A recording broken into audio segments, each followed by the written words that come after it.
Hey everybody, today we're going to be looking at a short interview clip from Justin Brierley where he talked to Richard Dawkins, who ended up admitting that there's evidence for God.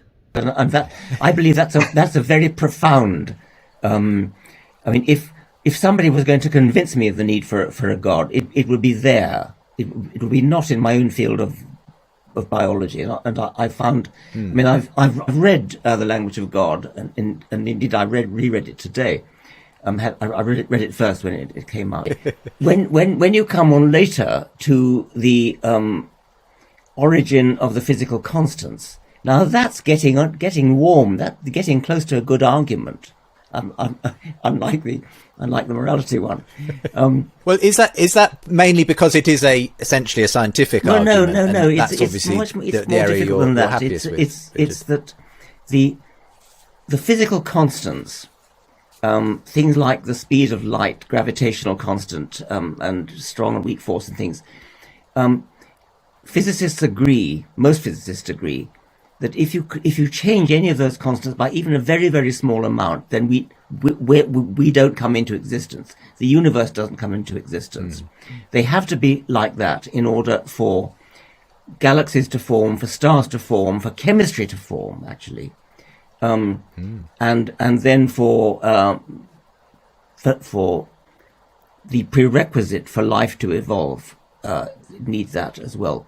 So that's the nearest approach to a good argument. So it seems like the house of cards that was built by the new atheist is starting to fall.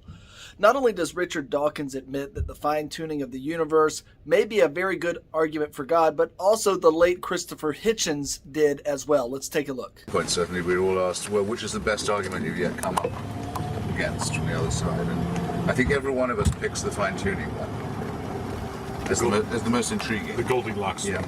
Okay. Fine-tuning the 1 degree, one hair different to nothing. So.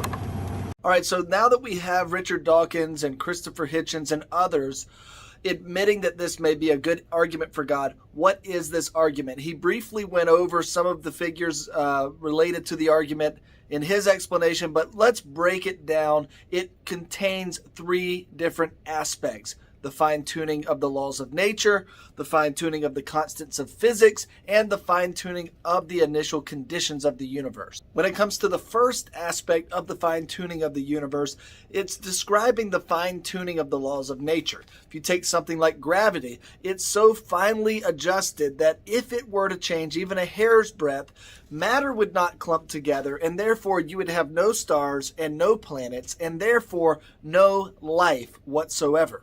But that's not all. In addition to this, there's the fine-tuning of the constants in physics, something called the cosmological constant, which is the rate at which the universe expands. And if that rate were even changed a hair's breadth, there would also be no life. It would not allow for the universe to function in any way, shape, or form the way that we observe it. And that's really important to understand, because it's not just one aspect of the universe that's finely tuned. It's every single aspect finely adjusted to permit life. To give a picture of how finely adjusted these constants and quantities really are, it would be like stretching a ruler across the entire universe and adjusting even 1/1,000,000th of an inch to the left or to the right would cause the universe to not exist at all. The third aspect of the fine-tuning of the universe is the fine-tuning of the initial conditions. And the fact that we have a low entropy rate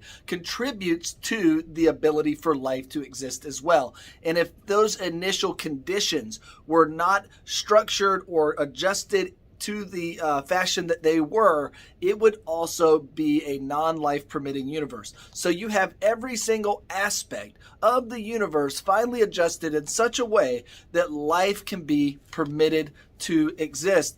This seems to need an explanation. Scientists have tried to propose things like the multiverse, but that only kicks the problem back another step, because then you would have to ask, what finely tuned this so-called multiverse generator and so forth. And so the explanation is often going to have to, or ultimately going to have to, arrive at something that's outside of time, space, and matter, intelligent enough to finely tune the constants and quantities of the universe in such a way that life can be permitted. I'd like to hear from you in the comments what you think about the fine-tuning argument for God. Also, don't forget to like and share this video and subscribe to the channel. God bless, and we will see you in the next video.